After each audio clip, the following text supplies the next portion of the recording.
Good morning, everybody. Corey Hughes, Bloody History. Thank you for tuning in today.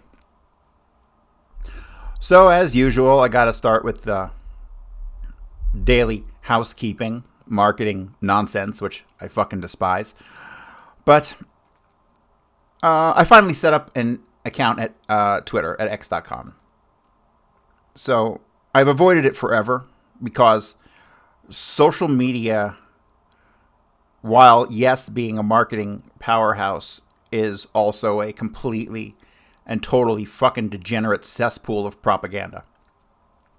I mean, in the last 2 years since fucking Israel's been pulling its shit, if you haven't seen the overwhelming increase in Israeli propaganda allowed by the U.S. government and allowed by fucking X, I don't know what to fucking tell you. I'm disgusted. So I hate these fucking social media platforms, but I can't deny the need for them if you have anything going on at all, really. Which sucks. But, you know, like I said, I'm not a marketer. I fucking hate marketing. Go buy my fucking book. There you go. That's my marketing spiel for the morning. Lee Harvey Oswald in Black and White, Volume 1 is on Amazon. You can get that immediately, right now. Go and get it. What you waiting for? Ultimately, what I hope to do with it is to bring into the spotlight the work of John Armstrong and the reality that there were two Oswalds. It's undeniable at this point. As I have been covering all the Oswald early life stuff a lot, we're going to shift back into Oswald in the Marines because I have to knock out Volume 2. It's already started. I'm just having an existential crisis over if that's the book I want to do next. Because everybody knows, if you know my work at all, you know that I got started before I got into Kennedy. I spent a couple years on the Holocaust. One of the greatest lies of all time. It was the greatest lie of all time up until COVID-19. And then that just took the cake by such a fucking landslide. It's hard for me to comprehend to this day. So that book needs to get written. And I've had some outside interest in that book as far as a collaboration. But that's not panning out. And so now I'm left to make the decision, do I want to go ahead and write the book? Which I've already started. I've got like 10 pages in one chapter and a couple pages in another chapter. So I got 2 books, already started.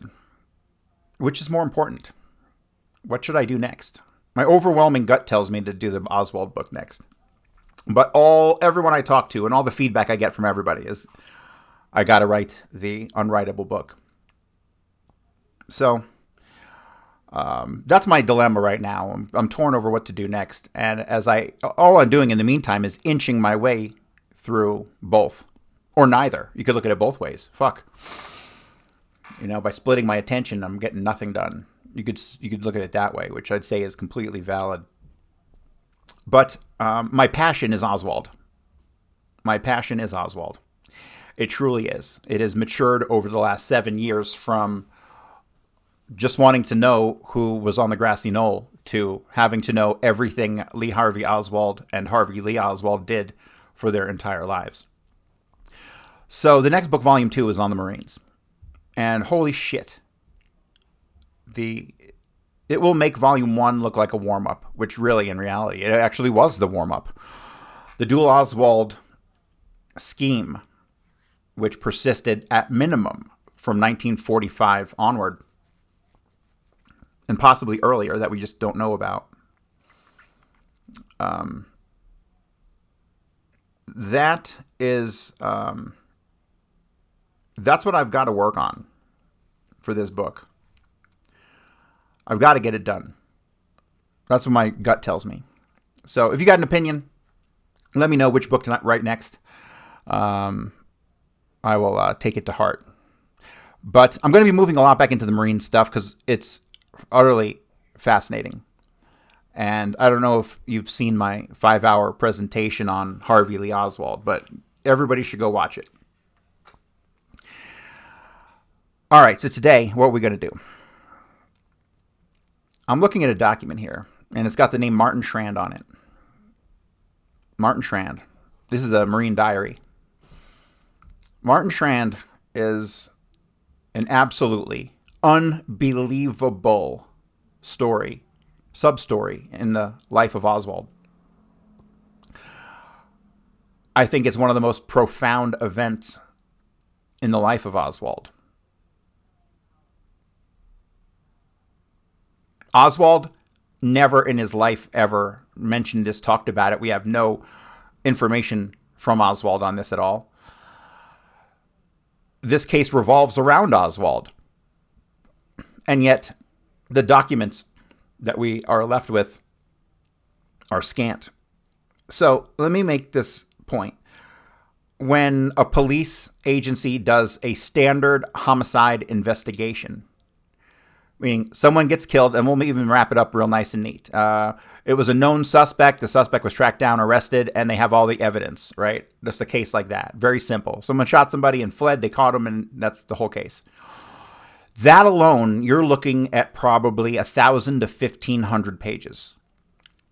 And in that is going to be cover sheets, routing forms, a whole bunch of stuff that will, on the surface, appear irrelevant to the underlying investigation, but au contraire, that stuff is vital.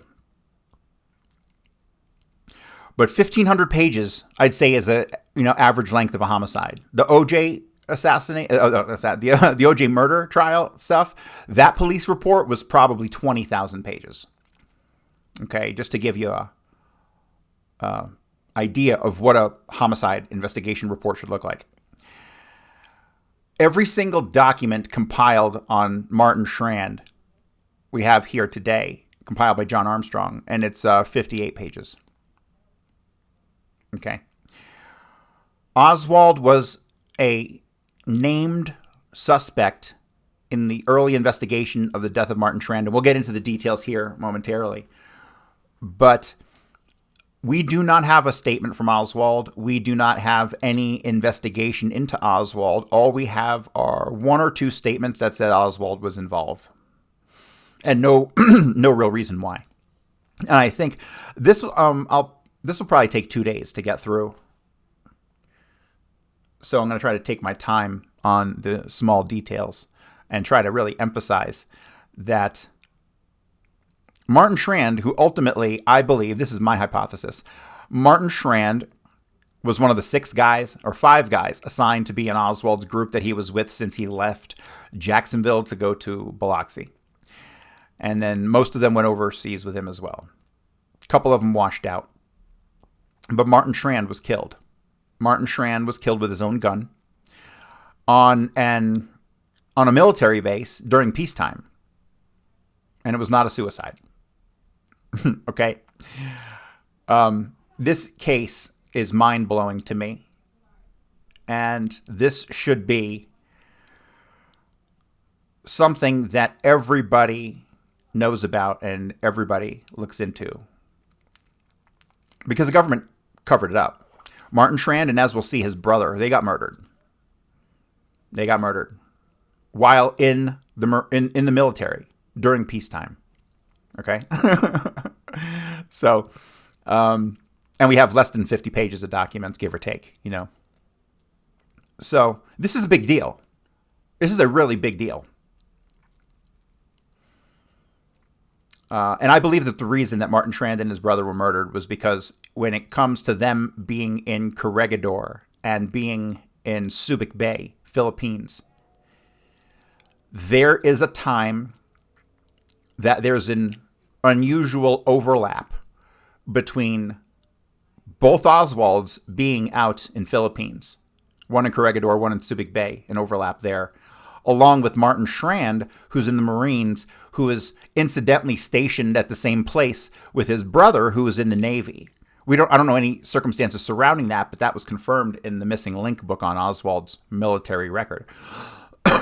So, the 2 guys who were there at the same place, same time, possibly, who would have been possibly in different places with Oswald, and perhaps this information got out, and this is why they were killed. But Oswald couldn't have killed them, because if this was the case, and I've already thought this through, if Oswald and the duplicate Oswald were outed, they wouldn't send Oswald to go kill him. They would take him out by other means. They'd send a professional, a mechanic, an operator, which Oswald most certainly was not. So that's my preface on this case, but we're going to get specifically into the documents. That's the background. We'll get into the specifics as the documents unfold. Martin Schrand ultimately is killed with his own weapon, with a gun that shouldn't have been loaded in the first place at all. So this is the cover sheet for Oswald's platoon. This is a list of people who were stationed with Oswald. And let me see what's the date here. We got 3rd of May, 57. 3rd of May, 57, that would have been at Biloxi. Okay. So the 6 guys with Oswald, well, 6 including Oswald. You had Bandoni, Brereton, Camerata, Oswald, Powers, and Schrand. Okay. Both Martin Schrand and Daniel Powers died by gunfire. One of these guys, I forget which one, ended up in a mental institution. And a couple of these guys disappeared off the face of the earth with no information on them whatsoever. So it has been suspected by some researchers that the 5 guys placed with Oswald were all placed there as kind of insulation. Like, not handlers, but other people who were probably involved in some sort of, intelligence operations or community or family. But there's no evidence for that. But a lot of things that happen are intriguing. And we'll see that as we move through this. All right. Reviewed by NCIS, Naval Intelligence JFK Task Force, released in full. Report by Special Agent W.C. Kuehl, Kuehl. Report made at Washington, D.C. It's got a bunch of other military jargon stuff at the top. I'm going to skip all that. This is a period covered from May 1464 to May 2164. Special investigation. Upon receipt... Okay, so just to point out, this is not original Martin Schrand documents. This is later documents, right? These are documents later that they dug up after the assassination of Kennedy. So this is not an original O&I document from the investigation. I think we have some of those, but I might, in thinking about it now, all we might have are these after the fact documents. So let's see. Upon receipt of the information of the effect that the subject may have been involved in the death of Private M.D. Schrand, USMC, in the Republic of the Philippines in 1958, the Warren Commission requested the assistance of the Navy Department in interviewing the former security officer of the activity involved and in conducting a series of tests on a weapon identical to that responsible for Schrand's death. Interview of LCDR Clark B. Walbridge, USN retired former security officer of NAS QB Point. RP disclosed that he continued to be of the opinion that Schrand's death was accidental and the result of a malfunction in the receiver section of his weapon caused by an impact on the butt of the piece incurred in the course of conducting manual of arms evolutions. He also clearly recalled interviews with 3 of Schrand's close associates who related that Schrand was a bug for drill and spent considerable time practicing the manual of arms. In this respect, LCDR Walbridge pointed out an error in his statement of 9 January 1958, which incorrectly indicated that Schrand was not prone to exercise his weapon as a drill piece. He could provide no additional information pertinent to this inquiry. A series of tests, including one conducted on 3 weapons identical to that in Schrand's possession at the time of his death, disclosed that in 9 of a total of 30 drop tests, the weapon would have discharged had they been loaded. Files of O&I contain no additional information pertinent to this investigation, not previously reported or referred to herein. So, the official story says Martin Schrand was flipping his shotgun. He was doing, twirls with it and stuff.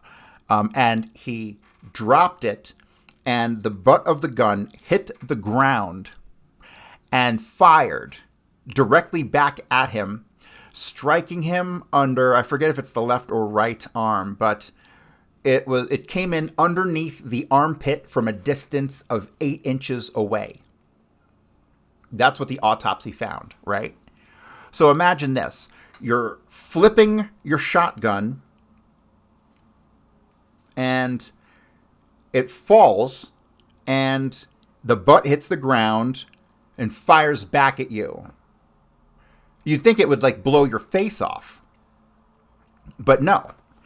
It caught Martin Schrand directly perpendicular under the armpit, and one of the crime scene photos people keep mentioning that I have a copy of somewhere, it blew through his chest and it blew candy corn out of his pocket, and there was a pile of candy in his blood when they found him. So imagine that. The shotgun from 8 inches away, about that far, right? And about 2 or 3 inches down from the armpit, right there, coming in like right here. That's where he was shot. And he was shot with his own gun. And here's the weird thing about the incident at all. When these guys were on patrol, they carried a shotgun and a .45. The shotgun was not loaded. You were supposed to keep, I forget if it was 3 or 5 rounds, but you had to have either 3 or 5 rounds in your pocket ready to go. And so you would only load the shotgun shell in case that there was trouble. If you thought there was something up, you put a shotgun shell in it at that time. But until then, it was supposed to be empty. There's no explanation as to why there was a shotgun shell in Martin Schrand's weapon. There never should have been. The other shells were in his pocket. That one shell was in the shotgun. That is suspicious, to say the least. All right. Let me continue on. Enclosure 1 to reference A reflects that 2 former Marines, Richard Call and Donald, it says Carnarata, but it's Camerata, provided information to the Warren Commission, tending to suggest that subjects may have been implicated in the death of Private Martin D. Schrand, 1639649, USMC, on 5 January 1958 at Cuby Point in the Republic of the Philippines. As a result thereof, the Commission requested the assistance of the Department of the Navy in locating and interviewing Call and Camerata. The Commission further requested that LCDR Clark B. Waldridge, U.S. Navy retired, former security officer of NAS Cuby Point, RP, be interviewed concerning his knowledge of Schrand's death in light of the above information, and that series of tests should be conducted on a Winchester Model 12 riot-type shotgun, the same model in Schrand's possession at the time of his death, in an attempt to determine if it is possible to discharge the weapon by a jar or drop on the receiver section with the safety in an off-safe position. On 15th May 1964, Mr. John Ely, attorney for the Warren Commission, VFW Building, Washington, D.C., was interviewed to obtain complete identifying data concerning Call and Camerata, Supra, at the time. See, they do this a lot. They misspell last names a lot. At the time, Mr. Ely advised that it was no longer necessary for either man to be interviewed and that he would initiate correspondence canceling that portion of the Commission's request for investigative assistance. He explained that he had personally spoke with both Call and Camerata, now it's spelled right, and that neither could provide any information pertinent to the Commission's inquiry. He thereupon provided the following identifying data from the Commission's files. And we have the information for Richard Dennis Call and Donald Peter Camerata. Call, I believe, was with Oswald at Santa Ana in 59. Subsequently, on 18th of May 64, Mr. Ely telephonically confirmed the fact that Call and Camerata need not be interviewed and advised that Mr. J. Lee Rankin, counsel for the Commission, would so advise Captain Mac K. Greenberg of the Office of the Navy Judge Advocate General. Subject Oswald Lee Harvey. On 18th of May 1964, LCDR, Lieutenant Commander?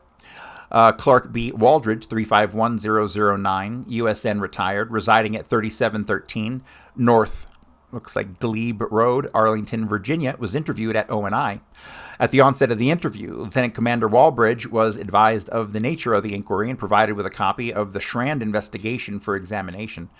He thereupon advised that it was his opinion at the time, and continued to be his opinion, that Schrand's death was the result of an accidental discharge of his riot gun in the course of his conducting manual of arms evolutions with his weapon. Evolutions, I guess that means spinning. He explained that it was also his opinion at the time that the actual discharge was caused by a blow on the butt plate of the riot gun, which in turn caused a malfunction in the receiver section, resulting in the weapon's discharge. He further pointed out an error in paragraph 6 of his written statement of 9 January 58, which states in part as follows. Statements of the victim's friends indicated to the investigator that the victim was not prone to exercise his weapon as a drill piece. And that's probably accurate. This is another concocted story. He stated that the sentence should read that the victim was prone to exercise his weapon as a drill piece. He indicated that interviews with 3 of Schrand's close associates elicited information to the effect that he, Schrand, was unusually impressed with the USMC, that he loved weapons of all types, and that he was a bug for drill and spent considerable time practicing the manual of arms. Witness opined that the above-noted error was a typographical proofreading one, as the interviews with Schrand's 3 associates stood out clearly in his mind. Lieutenant Commander Walbridge continued that it's his opinion that the discharge of the weapon took place within 8 inches of the left armpit, was based upon the presence of powder burns on the left side of Schrand's rib cage and the inside of his left bicep.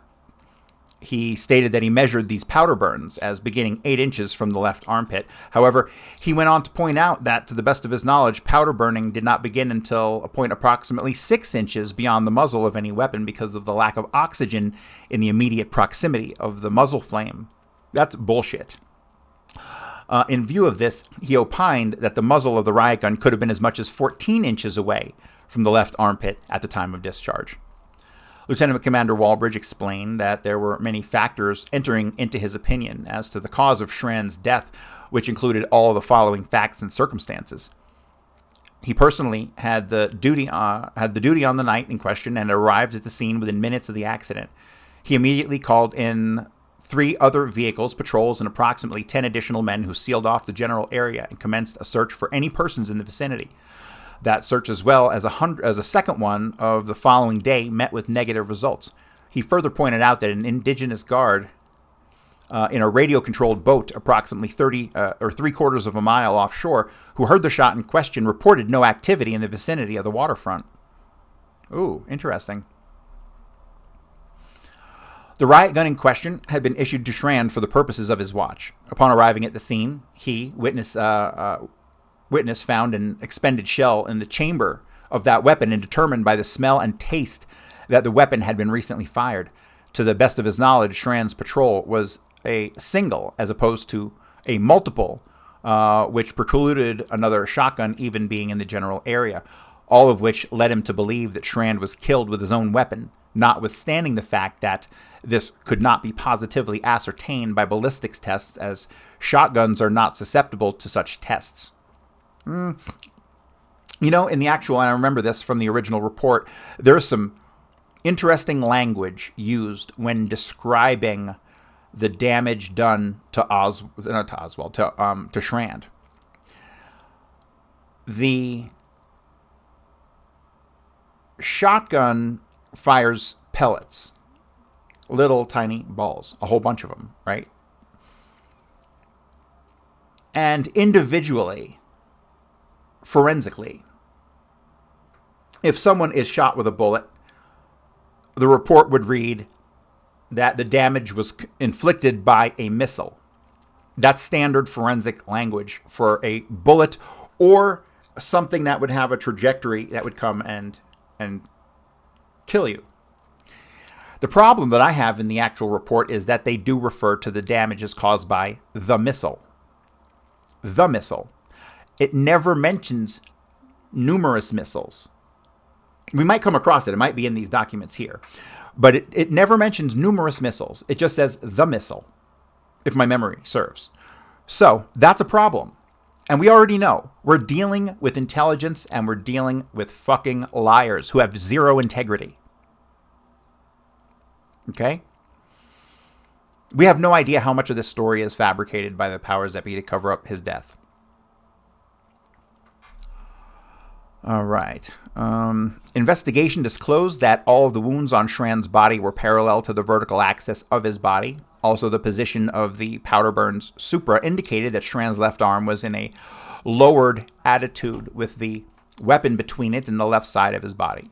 As a result, it was deduced that for anyone to have shot Schrand would have necessitated his lying flat on the concrete parking area. Let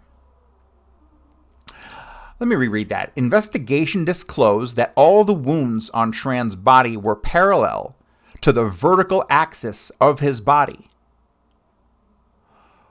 Okay. Parallel to the vertical axis of his body.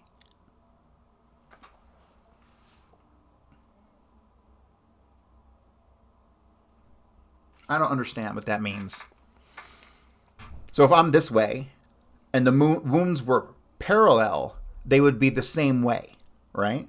Am I misinterpreting that? Also, the position of the powder burns supra indicated that Schrand's left arm was in a lowered attitude with the weapon between it and the left side of his body.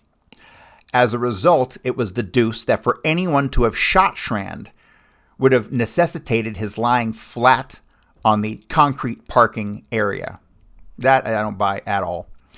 The location of the wound with reference to the length of the weapon and the complete absence of anything in the immediate vicinity that could have been used to extend Schrand's arm reach tended to rule out the possibility of his having committed suicide. Okay, so they admit he couldn't have committed suicide because the length of the rifle, the length of the shotgun, the distance it was away, and the size of the powder burns and all that stuff, there's no way he could have shot himself on purpose, right? So that's the story that they're laying out. Lieutenant Commander Walbridge went on that all the above factors led him to the conclusion that Schrand's death was accidental and was a result of a malfunction in the receiver section of his weapon caused by an impact on the butt of the riot gun, sustained in the course of conducting manual of arms evolutions. He further pointed out that his opinion had been formed at the time of the accident when all the facts were fresh in his mind and that nothing had ever come to his attention which would cause him to change his opinion at the time. He concluded that the above was the extent of his knowledge concerning Schrand's death as it pertained to this inquiry. On May 15, 1964, a drop test was conducted at Ordnance School, MCS Quantico, Virginia, using 3 Winchester Model 12 riot-type shotguns. The guns were dropped in a vertical position, muzzle up, cocked with the safety off from a height of 24 inches to the concrete deck. Each weapon was dropped 10 times. 2 weapons fired twice out of the 10 drops, and the third fired 5 times. Technical details of the tests are contained in Enclosure 1. The shotguns used in the test were practically new. It should be noted that the Model 12 shotgun has no sear disconnector. With the safety off, only the sear engagement under spring tension prevents the hammer from falling. A blow on the butt of the weapon causes the hammer to move to the rear and disengage the sear. Sharpness of the blow and strength of the sear spring determine whether the hammer will re-engage with the sear or fall firing the weapon.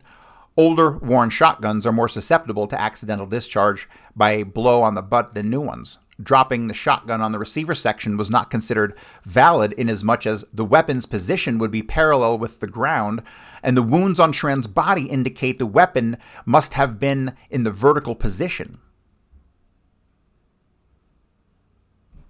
That doesn't make any sense.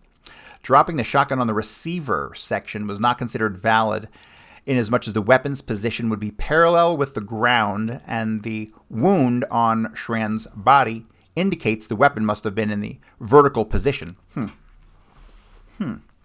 Files of O&I contain no additional information pertinent to this investigation not previously reported or referred to herein.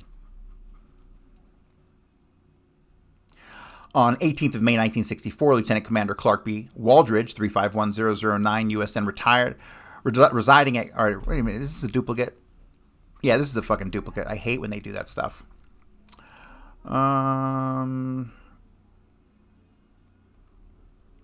All right, what are we looking at here? It's another duplicate. Yeah, it's a duplicate. All right, so next thing. Report of S.A. Albert J. Rushing Jr. Title Lee Harvey Oswald, Internal Security, Russia. Synopsis. Marine Corps records for Martin Elmo Schrand reflect he was shot and killed 1558 at Naval Air Station, Subic Bay, Philippine Islands, while posted as an armed sentry. Correspondence in file reflected accident occurred while in performance of duty. Was accidental, a self-inflicted wound. Record reflects Schrand and Lee Harvey Oswald graduated together from a course at Keesler Air Force Base, Mississippi, on or about 5/27/57. See, this is a big fucking problem. This is another big problem. 5/27/57. Oh, and I don't want to go down this trail. 5/27/57 is wrong. He graduated and left there June 18th. So he graduated June 17th or 16th, and he was gone, and he was photographed in his class photo on June 18th, 57. So that date here is wrong. But is it wrong? Is it wrong? We can't just look at stuff like this anymore and say, oh, it's just a mistake. No. Why do they have that date there? And does this correspond with the statements of Owen Djanovich, who said that he was with Oswald at Biloxi at a couple weeks difference from the class that he was actually in? Right? So this, oh God, I wish that wasn't there. This brought up a whole can of worms. Record does not reflect persons on duty with Schrand at the time of shooting or any other information concerning Oswald. Paul E. Ford, Gideon, Missouri, who's been confined periodically to VA hospital for brain damage, reported to have spoken of information in his possession regarding plot against President Kennedy. Relatives advised Ford has mentality of a 10-year-old, and they doubted he could give coherent answers. In an attempt to interview Ford, he gave no evidence of ability to comprehend or answer questions. Yeah, another cover-up I'm sensing. All right, SAC St. Louis, Director FBI, assassination President Kennedy. Marine Corps associate of Lee Harvey Oswald has advised that Martin Schrand, Marine serial number 1639694, was killed while serving on sentry duty with Oswald during maneuvers in Philippine Islands. That death of Schrand was ruled accidental, but it was rumored Oswald may have been responsible. St. Louis immediately reviewed Schrand's service record for circumstances surrounding his death, and specifically whether it occurred while on sentry duty with Oswald. Sutel results to Bureau and Dallas advised by airmail. All right, that's a good one. I'm going to screenshot that. Note, San Francisco Teletype 11/27/63 reported Donald Peter Camarada, Capitola, California, a Marine Corps associate of Oswald, furnished the above information. All right, we got a picture of Martin Schrand here. Date of birth 2/25/39, Central Vocational High School, 54-55. Yep, he would have been a grade ahead of Oswald. Cincinnati Public Schools, Inactive Records Department. Date of graduation.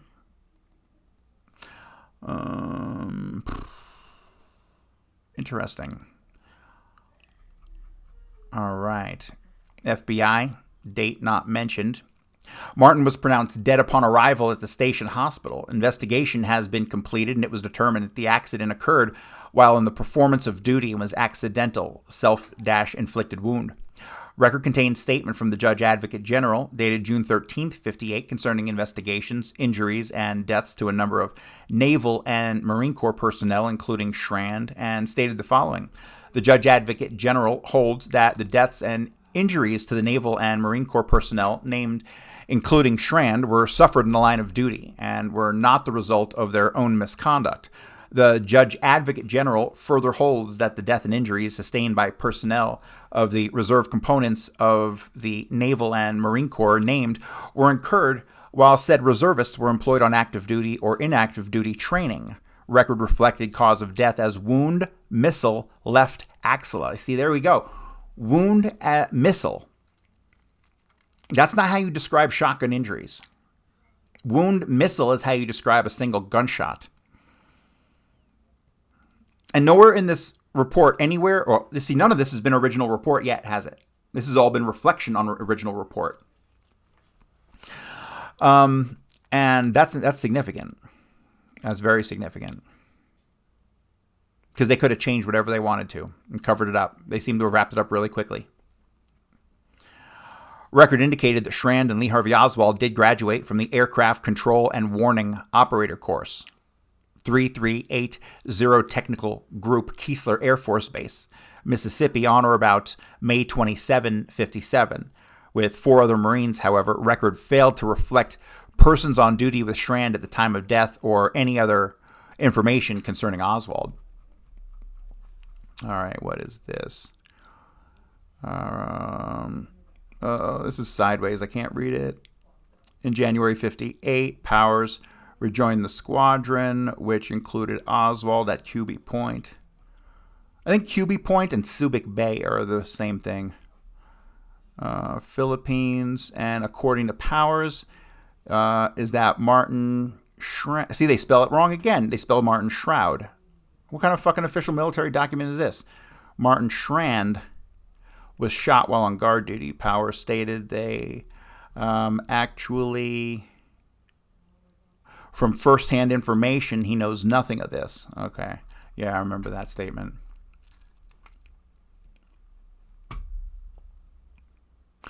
Martin was pronounced dead upon arrival at the station hospital. Investigation has been completed. It was determined accidental while in performance of his duty. Yeah, we read that. That the deaths and injuries to Naval and Marine Corps personnel named included Schrand were suffered in the line of duty and were not the result of their own misconduct. So this guy is dead, but nobody committed any misconduct, right? All right, what is this? This seems to be a reference as a third decade paper. Looks like a bunch of lists of Warren Commission stuff. Martin Schrand by Jerry D. Rose. Lee Harvey Oswald's possible status and agent of the Central Intelligence Agency has been widely discussed in the research community. One scenario, the mechanism by which the CIA recruited Oswald into the ranks of its agents while Oswald was still in the U.S. Marine Corps, has been suggested by a former agent of the CIA. This agent, James B. Wilcott, told the House Select Committee on Assassination that the fellow agency employees in Japan told him of Oswald's agent status. Wilcott suggests that the CIA had gained a handle on Oswald to use as leverage in recruiting him. This handle quite possibly being the agency's discovery that Oswald had murdered someone or committed some other serious crime.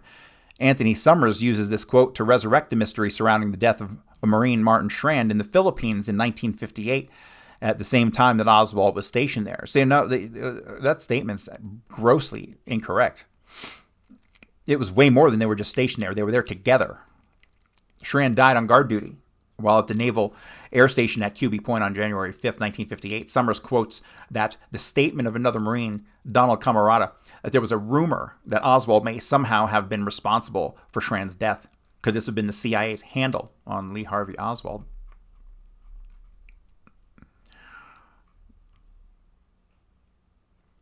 I don't know how much I want to read through this. Let me see if there's any other documents kicking around here before I get to it. Yeah, there sure are, of course. What's this? This is Oswald's documentation of Oswald's record at the Marines at Biloxi. There's this document here basically points out the fact that Oswald's the course that he was in is not the course that he and his team of 5 guys was supposed to be in. They were supposed to be in another course that had. This is the weird thing. They show up after leaving Jacksonville. They get to Biloxi. There's 6 of them. Their orders said that they were supposed to be at Biloxi like a week or 2 prior. However, they don't get the notification of the change until they get there. But that doesn't make any sense, does it? Because they knew to be there in the first place to get into the right course. But they got there 2 weeks late, as per the documents.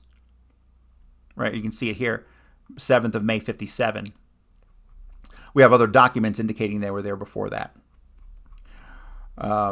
So, yeah, that whole situation is fucked up. So, as I go through the book that I'm writing now, or going to write, Volume 2, I'm going to have to sort out exactly what the fuck was going on and what was going, see if I can find the diaries for that other course. Because at this exact same time, you got Owen DeJanovich, who is saying that he is with Oswald and not with any of these 6 guys at the same place, at the same time. And Oswald said he got his GED there at Biloxi, but we have documentary evidence that he got his GED in Santa Ana in March of 59. So, yeah. Like I said, this whole fucking Marine situation is fucked up in general. But the Martin Schrand stuff is unbelievable. A review on November 29, 63 by I.C. Leonard Lewis of the Marine Corps Records on File, MPRC, St. Louis. All the references you see to St. Louis is that's where the Marine and military records are all kept. For Martin Elmo Schrand, serial number 1639694. He indicated he enlisted U.S. Marine Corps on October 16, 56 at Cincinnati, Ohio, and served on active duty until his death January 5, 1958 at the Naval Air Station Subic Bay, Philippine Islands, while posted as an armed sentry. Record contained letter dated January 8, 58 from W.H. Bortz, Jr., Major, U.S. Marine Corps, to Mrs. Mary Schrand, mother, 3725 Sachem Avenue, Cincinnati, Ohio, and giving circumstances surrounding the death of her son, Martin E. Schrand, as follows. On January 558, Martin was posted as an armed sentry at Naval Air Station Subic Bay, Philippine Islands, while on temporary duty thereat. At 1930 hours, that's what, 7:30, the corporal of the guard heard a shot, investigated, found your son seriously wounded, and called an ambulance. Oh, does it cut off there? We only got one page of the letter? All right, so, yeah, we've already seen that document. Martin Schrand, mother is Mary Schrand. They live in Cincinnati. Identifying information. These are all John Armstrong's handwritten notes. So if you guys haven't gone through John Armstrong's document collection, y'all need to. It is phenomenal. And the best of the best are in his handwritten notes. Even stuff that he scratched from his presentations, there's absolute value in. Let me see. Withrow High School. See, John Armstrong was a madman. He went crazy on gathering information on everybody. Here we go. We have a little snippet from the newspaper. Private Martin Schrand services for Private Martin Schrand, 18, who was shot and killed January 5th while walking guard duty in the Philippine Islands, will be held in the Barrere Funeral Home, Eastern Avenue. When the body arrives, the Marines believe the youth was wounded fatally by an accidental discharge from his own weapon. Private Schrand was assigned to the Marine Air Wing headquarters at Subic Bay Naval Air Station when the shooting occurred. He'd been in the Philippines since September. Is that right? September? I'll have to double check on that. Because Oswald was supposed to be there in September, but then he got delayed until October because he shot himself in the arm also. Yeah, Oswald shot himself in the arm while he was in the Marines. I'm not sure if you guys knew that or not. He leaves his parents, Elmer and Mary Schrand. Yeah, I feel bad for this kid caught in the crossfire or something probably much bigger than him. To return body of Marine Private. The body of Private Martin Schrand, shot accidentally January 5th while on guard duty at Subic Bay Naval Station in the Philippines, will be returned here next week for services and burial. The 18-year-old Marine was the son of Mr. and Mrs. Elmer M. Schrand on Sachem Avenue, and he leaves a brother, Seaman Raymond Schrand, with the Navy on USS General A.E. Anderson. Okay. Raymond Schrand. Yeah, he dies 4 months later. So both the Schrand brothers are together in Subic Bay. Or, there's no clarification, and I forget the guy's name. It's called The Missing Chapter. It's on Lee Harvey Oswald in the Marines. I thought it was going to be amazing because that guy worked there and he was had access to all the documents and everything, and the book was such a letdown because he can't he couldn't square the two Oswalds. So he eliminated that Oswald ever went to Taiwan and stuff, which is crazy. But they were there together. The two Schrand brothers were there together somewhere in the Philippines. And then at the exact same time, you have a weird overlap. I think there's an overlap. I have to go back and check my notes because I was able to put both the Oswalds in the Philippines, give or take at around the same time. And then 4 months later, Raymond Schrand falls off a boat in the Navy, and they don't find his body for a couple days. Nah, this is a cover-up story. Let me see. More notes. 1954 to 58. Can't read that. Ninth grade, 54, 55. That's to talk about Martin Schrand's interactive records. So another big thing that we haven't covered yet here, I don't know if we're going to get to, we'll get to it tomorrow because I'll dig up the documents on it. Martin Schrand had a lot of problems. He had been in and out of trouble before he got into the military. And it seemed like getting into the military was kind of a, you're going to do this and get your act together, or, you're going to end up in jail kind of situation. When he gets into the Marines, he gets into a bunch of trouble, and he's promoted, and then he's demoted because he set a mattress on fire, and then he turns up dead within a matter of a year. It's the whole thing is crazy. Like, I just sitting here just explaining it, trying to wrap my head around it. It's crazy. So let me see. Assassination of President Kennedy. Following teletype to directors Dallas and Minneapolis, dated November 27, received Minneapolis. November 28, captioned as above, quote, Donald Peter Camarada, 601 Burlingame Avenue, Capitola, California, on November 2763, advised that he served in the Marine Corps with Oswald. Camarada stated that he traveled with Oswald from Jacksonville, Florida, to Keesler Air Force Base, Biloxi, Mississippi, on May 3, 57. Traveling with them were the following: Edward Bandoni, Marine number 1551427, James Brereton, Marine serial number 1644586, Daniel P. Powers, Marine serial number 1497089, Martin E. Schrand, Marine serial number 1639694. The same group departed Biloxi, Mississippi to El Toro Base at Santa Ana, California, July 1, 57, en route to Japan. About Christmas 1958, they returned to California and served with the Marine Air Control Squadron number 9, El Toro Helicopter Facility, Santa Ana, California. Camarada was discharged from the Marine Corps in September 59, and Oswald left shortly before on a hardship discharge. Camarada states that Oswald was rumored to have taken a Russian language course while in Japan, and on his return to the United States, he spoke in Russian. This is a big problem for everybody, me included. Had his name in Russian on his jacket and listened to Russian phonograph records. Oswald described as, quote, loner, unquote. Camarada states that Schrand was killed while serving on sentry duty with Oswald during maneuvers in the Philippine Islands.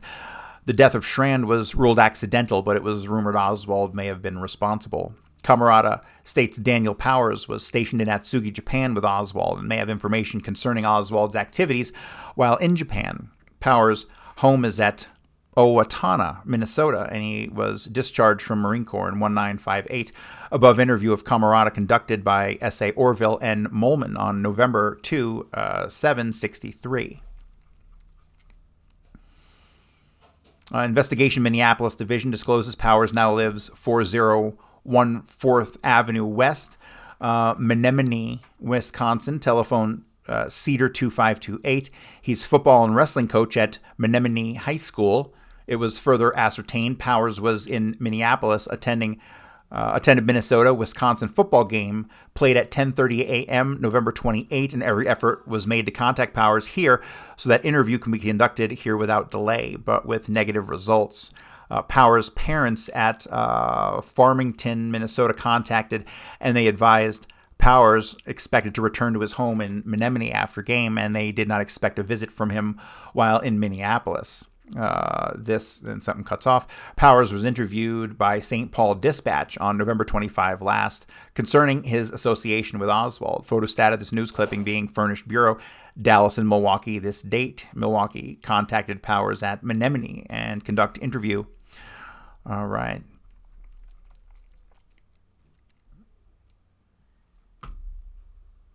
Let me see. All right. I think I'm going to call it here for today. We'll pick it up tomorrow. Daniel Patrick Powers died in 1967 in California. He's buried in California. He committed suicide allegedly with a gunshot to the right temple, but the gun was found in his left hand. So think about that and, put in the comments how you think Mr. Powers died. That's going to do it for me today, guys. Remember, go pick up my book. Go check out my Substack and all that good shit. And I will be back probably on Wednesday. Thanks.